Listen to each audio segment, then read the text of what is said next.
परराष्ट्र मन्त्रालय सर्दा सर्दै हराए देशका मुख्य दस्तावेज। सुगौली सन्धिको सकल कपी कहाँ छ थाहा छैन। देशको सीमा जोगाउने मूल कागज नै गायब भएपछि भारतसँगको 1950 को सन्धि पनि हरायो। नेपाल अङ्ग्रेजी युद्ध अन्त्य गर्ने सन् 1816 को सुगौली सन्धि र भारतसँगको सन् 1950 को शान्ति तथा मैत्री सन्धिको सकल कपी मूल प्रति नेपाल सरकारसँग छ कि छैन भन्ने विषय पुनः संसदमा पेचिलो बनेको छ। मलाई यति मात्रै एउटा पूरक प्रश्न सोध्न चाहेको, बेलायतसँगको सन् 1816 को सुगौली सन्धि र भारतसँगको 1950 को शान्ति तथा मैत्री सन्धिको सकल कपी हामीसँग छ या छैन भन्ने मात्रै मैले पूरक प्रश्न सोध्न चाहे।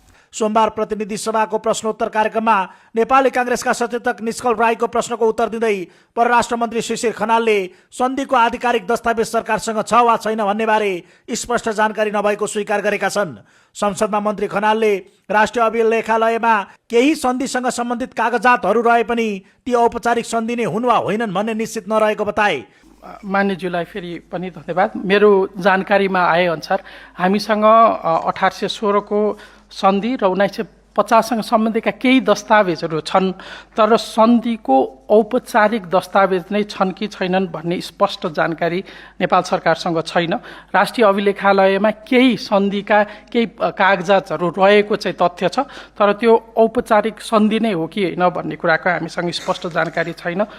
यसभन्दा अगाडि पनि मैले संसदलाई त्यसको विषयमा जानकारी गराएको फेरि निवेदन गर्दछु। परराष्ट्र मन्त्रालय पटक पटक स्थानान्तरण हुँदा ऐतिहासिक दस्तावेजहरू हराएको हुन सक्ने आशंका सांसदहरूले व्यक्त गरेका छन्।